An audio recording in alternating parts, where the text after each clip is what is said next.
Chérie. Você acabou monter, what's your name? Moi, je suis à boiter ton chocolat.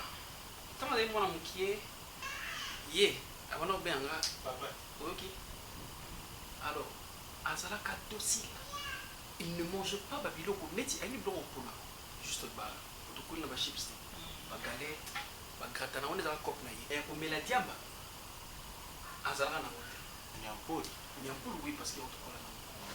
Chérie, je voulais juste te dire, en fait, au Sémayo, ceux qui ont Kabola quoi, mais ils ont Kabola kilos.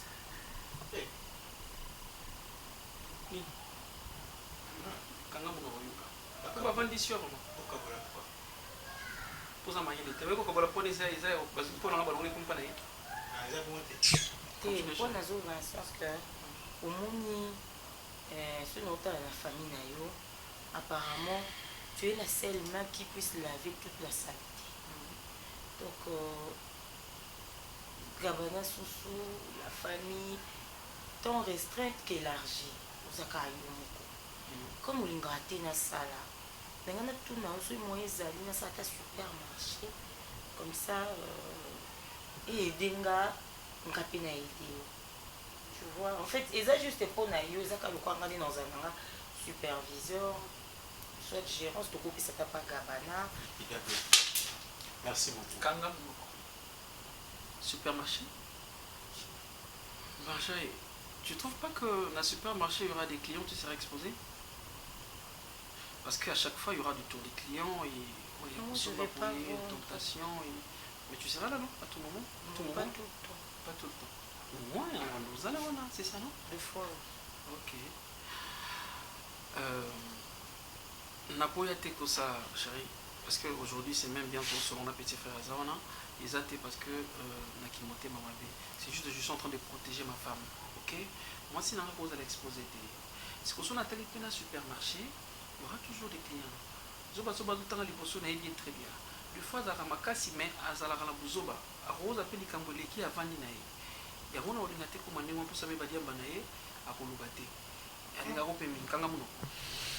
Ce qui est vrai, chérie. La ménage, t'es une femme et ton mère de la famille. Tu prépares bon si tu as besoin de l'argent, je te donne, chérie. Au lieu de chercher l'argent au mieux comme tout passe. Kabana, c'est ça pour un bon. On a coupé ça qui est déjà bon. On a coupé ces mots, on a les mettre à l'équipe dans les académies. Mais bon, que l'on on a des chérie. On vit déjà bien, non? Tu veux quoi encore, chérie? Hein? Obala mukolo tangu yo koluka musala na yo. Nous sommes. Merci.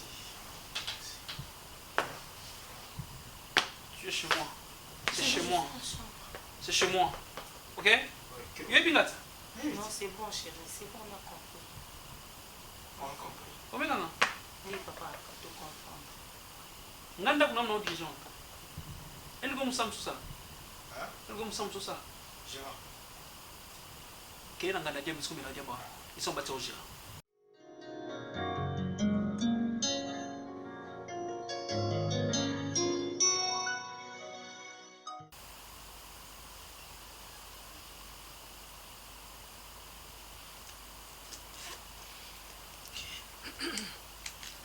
Princesse! Princesse! Princesse!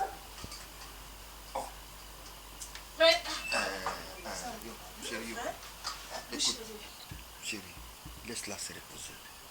Elle a beaucoup travaillé hier, donc asala oyo, azape moto, tika, dans muka, ayebi quoi faire. Donc tika ape manabongo. Mais chérie, c'est qui m'a camouillé ce tout est? Tika les gambons na table, ayebi quoi faire. De toutes les façons, on tient bon la table. Mais il y a ça et l'autre de côté.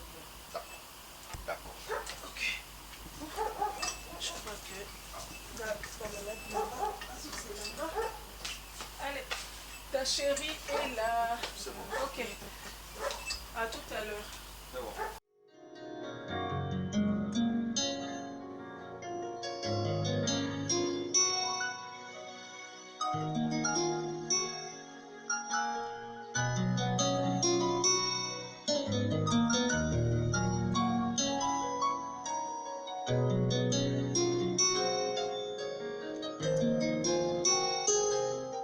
Bonjour tonton, je m'excuse. Na koti na pesi yango tete. Et puis excusez-moi pour la tenue na des chambres là. Nazali na chambre na autre chose là. Ya na oki obengani na koti direct. Non, ça fait rien, ça fait rien. Juste comme maman s'habille déjà, pour aider à prendre les dépoter dans mon dos.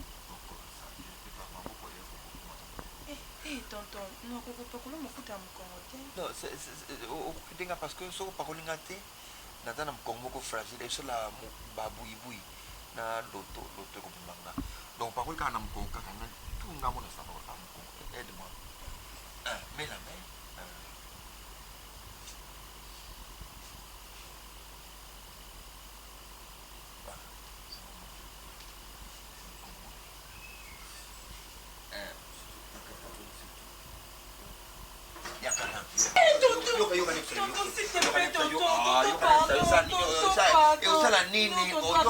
Je peux pas le faire, s'il te plaît.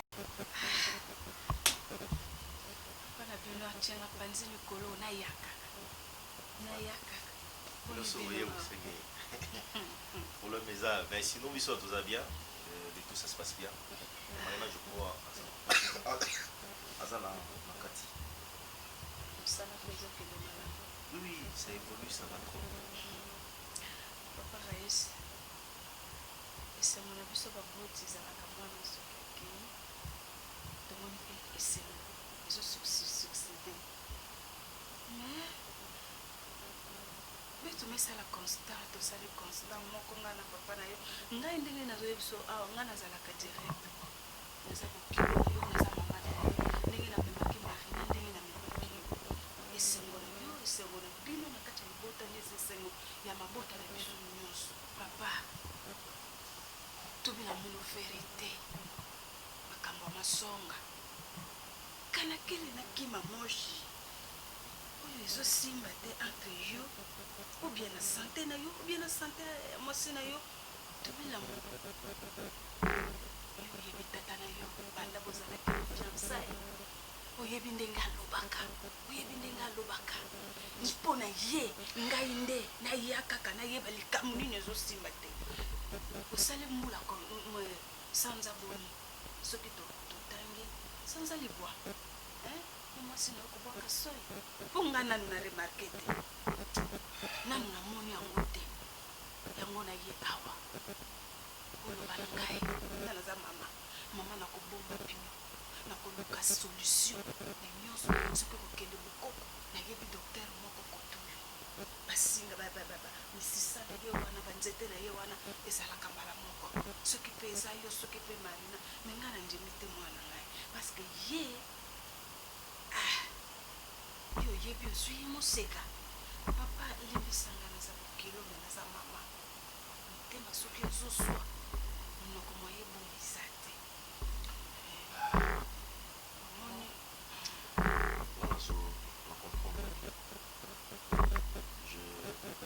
je vous garantis qu'il n'y a pas de problème. Marina vient à Dieu merci, elle est là. Solo, c'était important de solo en la présence de toi. Ça va, maman? Ça va, ma fille, mais ça va, bébé, ça va? Papa, papa, il n'y a pas la paix chez moi là, donc tu connais ton père. Ça va, mon cœur? C'est quoi? Maman déplore dans un souci, il y a papa. Tu sais, Ça fait un moment. Se déranger parce que ma mère. Oh, bangonda kumi. Moi je suis kumi. Ah, maman, s'il te plaît. Oh. Mais attends, tu peux pas. Mais non, chérie. Non. Maman. Mais chérie, c'est inconcevable de ce que ma maman vient de faire ici. Qui t'a dit que c'est inconcevable? C'est si simple. Confirmer que au Botaka et que tu peux avoir des enfants, c'est simple. Confirmer, maman. C'est ce que nous tous nous avons besoin. Moi, je ne suis pas la femme à mon père. Oh. Je suis la femme à Raïs. Mais attends, nous cherchons ton bonheur. Comment tu peux rester? Nous, on a pris l'argent. Tout ce qui facture. Moi, la mobile, maman, oui.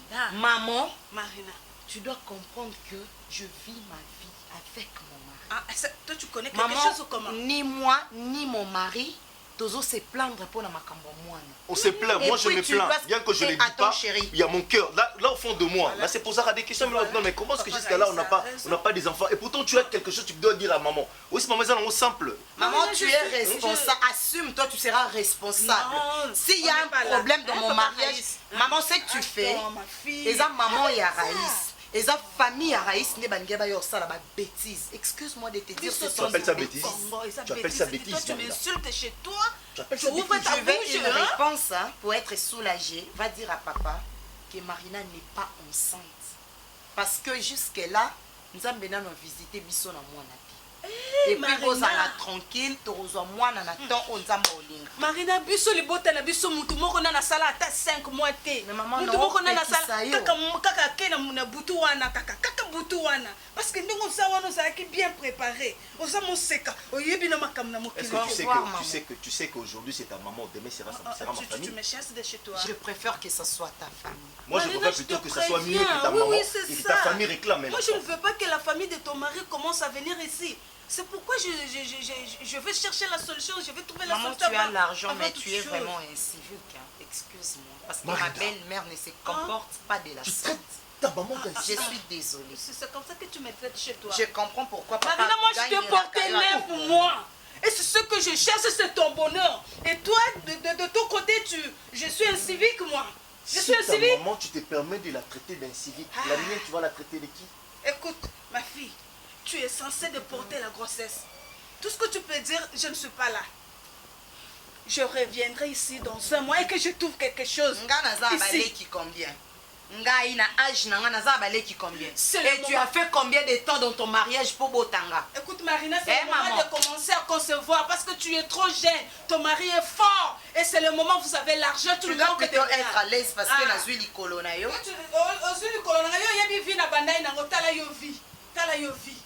Hein? Oh,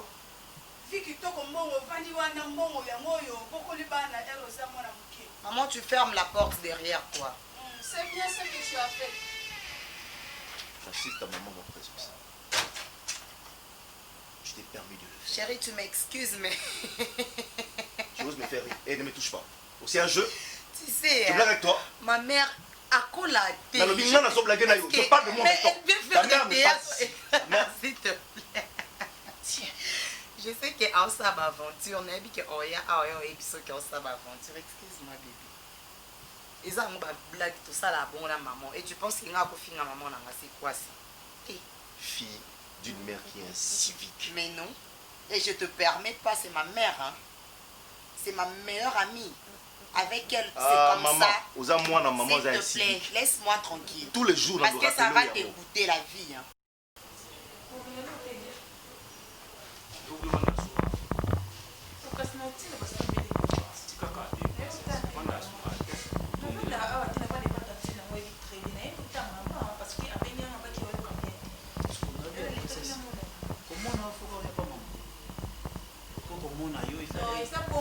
Sauf que Tantine n'a pas à travailler parce que chaque jour, à Salaka. Donc, je me dis que je suis en train de faire ça.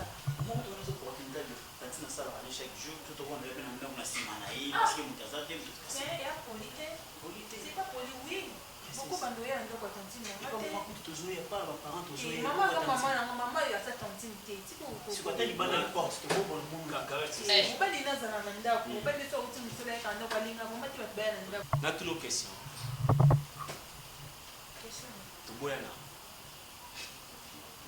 les questions quand on côté côté bateau ça commence à mobile avec un moment plein ba mon amati car ça c'est bino bolo pas le pas ça c'est fait ils ça non peut ça non belle ça trop plus moi c'est pas trop plus il trop plus les amis et qui trop plus les amis ya kulamba ya tata mosa tindio donc on a mon ayo le ce qui coûte pesa qui oya ni ate anga pa be anga te pa pesa ke jino ya wana pa mama anga te anga process obi ke yo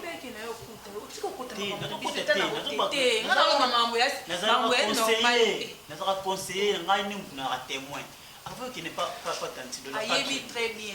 Tu vas recouter avant qu'il pas tanti na biso tanti na biso ndazala wana donc azana no explique-moi combien de fois que balinga la c'est pas que tu dois souki pas tanti na mona ozana bible na lobe pour mais et après na commis sur place na moni ba règle na cha na ndako ke ko ba ngi ba pa ba matine yo yebisa siko tata mwasi na bina ki ozaka pina kama ozaka pina mobali mo bwa pina posa amona kayo azaka na yo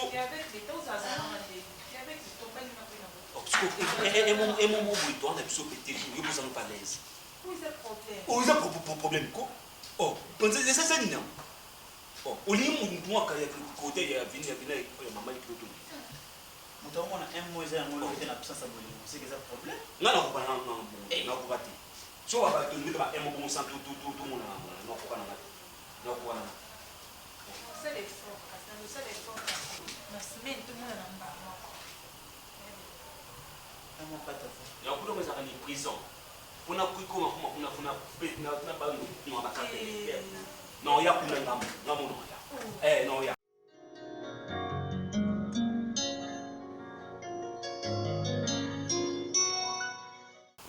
c'était dans la salle de bain.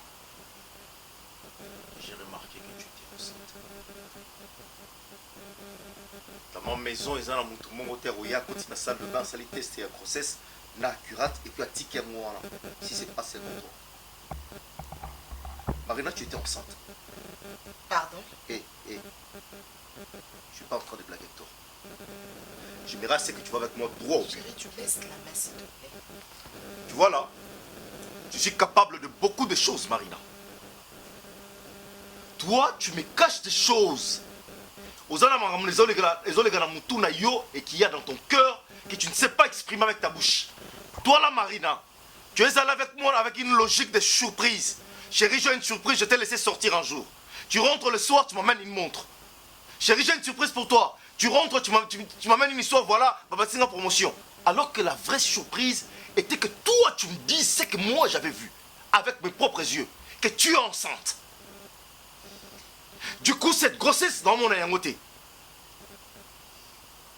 Et je te dois des explications. Vite, et puis tout de suite.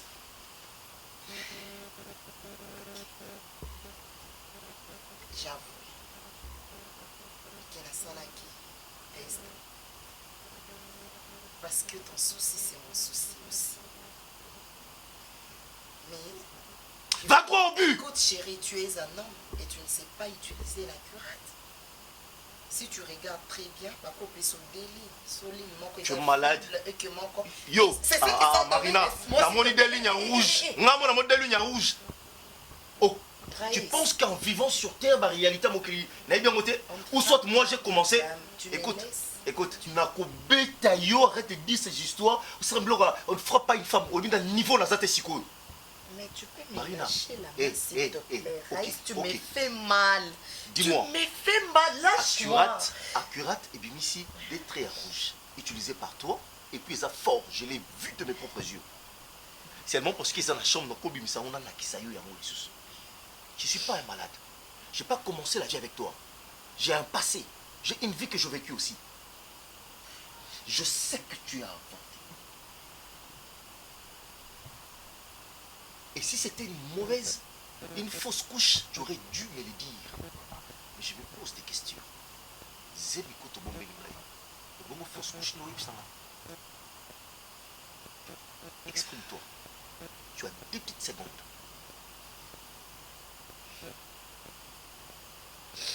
Marina, tu as avorté.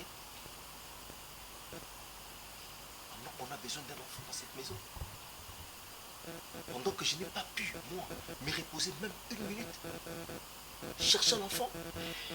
Parce que violon, on est dans l'été, pour te rendre heureuse enfant qu'on trouve un enfant. Tu as osé. Tu as osé le faire.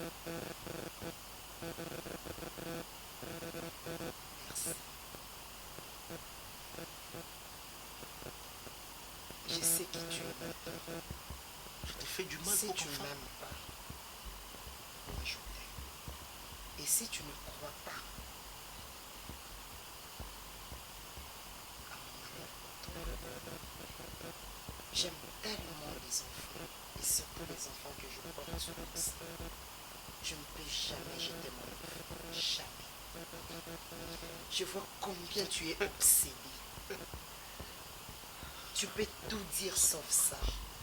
Et n'oublie pas, Raïs, que je suis un corps médical. Moi, je sauve de vie. Est-ce que tu sais que Mais je t'en tu es une petite menteuse? Reste là. Ta maman était ici. Disons qu'il y a la balle au village. On est dans la bague. Mais yo, avec ta conscience, tu sais que tu n'étais pas vierge. Avec ça, tu diras quoi d'autre? J'ai besoin d'un rapport exact. C'est grossesse que tu as avortée. Dégage ici. Je vais pas te voir. Fais ça même penser. Ne me chasse pas comme une chien. Je te demande de Tu le sais faire. que je ne supporte pas ça parce que ça me Marina, tape sur avant le si nerf. Marina, nous autres, on a le vivre le mois. Prépare-toi, parce que demain, moi et toi, on va voir le gynécologue. Et prie ton Dieu qu'il te dise que moi je fais l'avortement.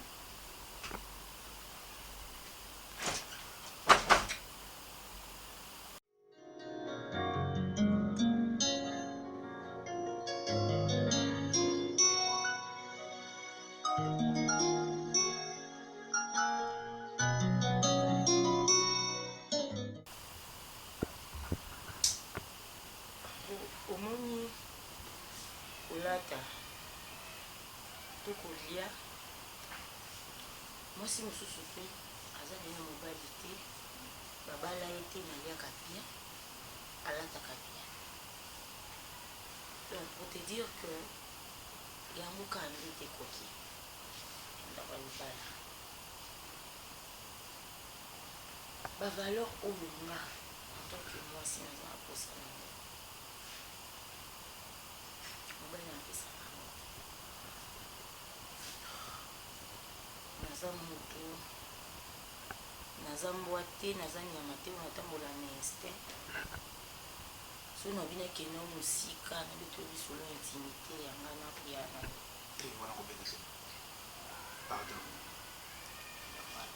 yango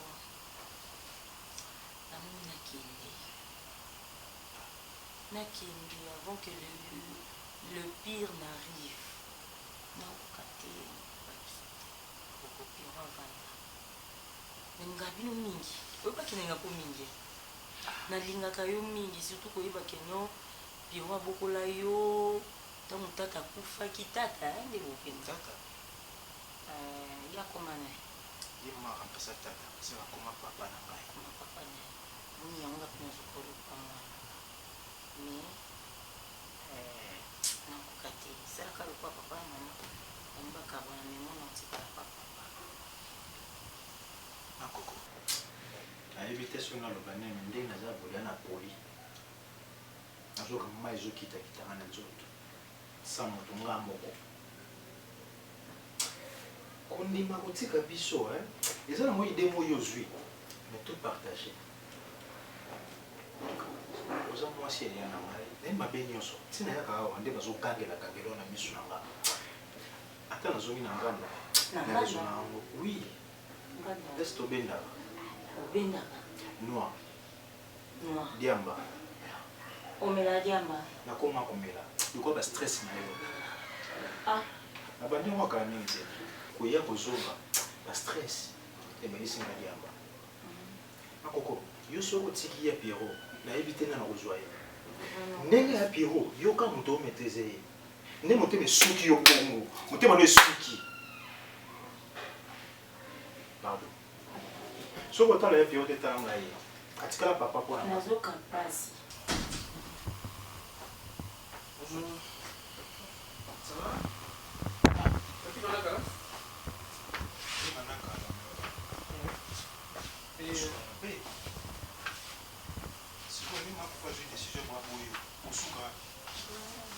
non, non, viens. Non, sur la mabe. osala mabe yo moko oyeba pe osala mabe nayebi kosala mona nkobe ezaka mote mabe mo mwasi azala tokomoni mpasi awo nga mo mpe nazala si nazala te yo kosala kaka mo mabe sikoyo nde azwi décision abe oboyo nde ya boboyi na yo aokende ngani yo nga nayebi ndenge natikana nga nazala makoko ye moye basokende ndenge naza wana okende oda obima boye déjà okezwa biloko Tu peux partir? yango nango bondele Même si qui n'a pas dit ça que le là et puis on quitte là, c'est ça?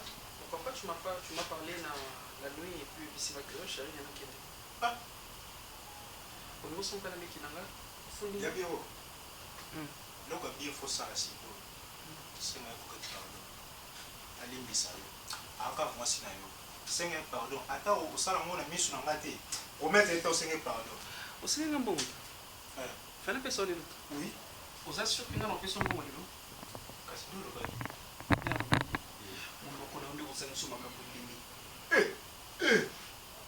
ozoloba makambo soko yeba reste là, je suis pas parti. Zongo-moi. Aujourd'hui, il y a aussi un mois si pardon. Donc, il y a un offre comme le cas passé. mais karaté on a nos zones Merci. Parce que on fait qui va bloquer. Ça, on va pour épicer. On va mettre le texte. ya bien Ça, là, si ça, on a dit ça, il y a aussi ça, il y a un cabelli aussi. sans effet limbisa makoko nzambe nakoso te limbisa oza intimidation oza mokolo déjà oza batantine na bino oza yo ozala lese namona lokola moko ozalaka lese te ezalanga très à l'aise tantine tu es sûr ouais neti oya awa oya c'est pas pour rien nabenga awa bien sûr eza po ede ngai ntango moke mosala ozotikala na ndako chaque fois na remarke so natindi yo tu prends tout ton temps oke bakontinue na balabala oke omeli ozongi olekisi mwa heure bon nete j'aime pas mpona ngai osokoli okoki koyambana mpe bacamarade no awa nete j'aime pas. Moi je vois ça comme si c'est pas poli tantine. Comme si tu as camarade nanga baya. Souvent quand pina zalanga trop vraiment banité. Souvent na bonka na téléphone WhatsApp mais ou baya place nga azali na linga vraiment. Ti ça m'a pété pour ça moto ko s'ennuyer. Neti to so exemple si ko courant qui hein chaque fois rose à la télé mais courant qui au ça de. Je m'ennuie des fois. Oui alors, moya kana bango. Ukazate so ibaye tonton masasi ya osilika tona na osilika nga problème nanga kana tia yo à l'aise te kokenda kotraîne ntango mosusu na camarade olingi bosola na coin oye afandi véranda ezali okosola sauf que na chambre je te permets pas na chambre te mais okofanda na mino mosololi oza mwasi na cuisine akozala wana azoyedoye na mwa misala na sens wana moto akodérange te donc masasi ya osilika te nga te non plus nayoki kasi sikoyo oyebi ke na pokwa efingalia ngamo ba news girl wana na ete sokoselelaki ngai nasala kasi tantine ewumela nango te kobosana te soko ye nango ifo toujours accompagner na te na ngai nalingaka anti-stress d'accord c'est bon merci ok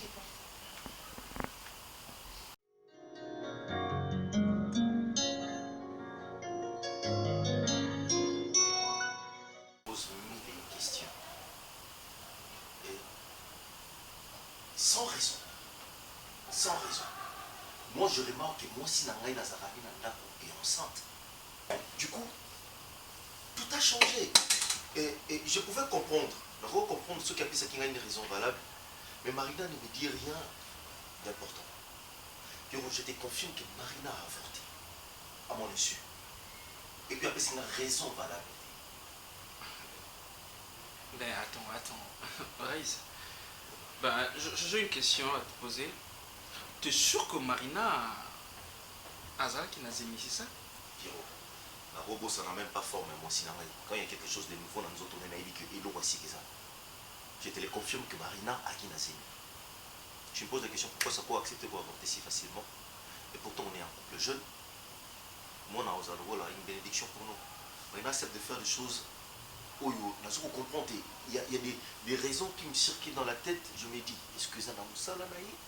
Je cherche à comprendre. S'il te plaît, j'aimerais assez que tu m'aides. S'il faudrait assez que là réagir, que je fasse quoi, Pierre? Ok, écoute, j'avais posé cette question parce que je voulais juste causer la précision et puis on a confirmé qu'il y a solo ta femme qui n'a jamais dengue mokolobi. Mais écoute, basi bazana makambo ebele, ok? C'est vrai que Olobi Punayo, elle était enceinte et puis à Longoli. Peut-être stress pour ça là que moi si, oui, à se sentir que Azana grosse mais pas équilibré. Pourquoi tu es pressé? Pas équilibré, Pierrot. Écoute mon frère, je comprends rien du tout. Je comprends. Et pourquoi je suis pressé?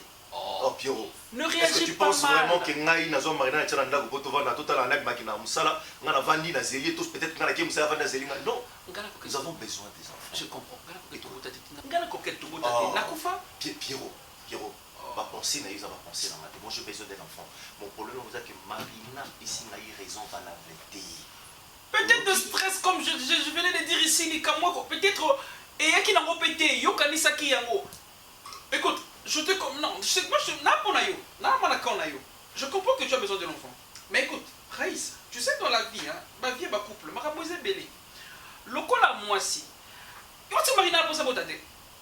Mais elle a envie de faire aussi un enfant. Mais pourquoi est-ce commenté? Parce que il faut toujours laisser le temps. Dieu sait comment Azomé Mabiso. Je pensais que tu allais me donner quelque chose de bon. Mais tu veux maintenant chasser Marina de la maison? Quelle réaction tu veux? Parce que oui, on comprend, on comprend, mais pas exacté. Stress.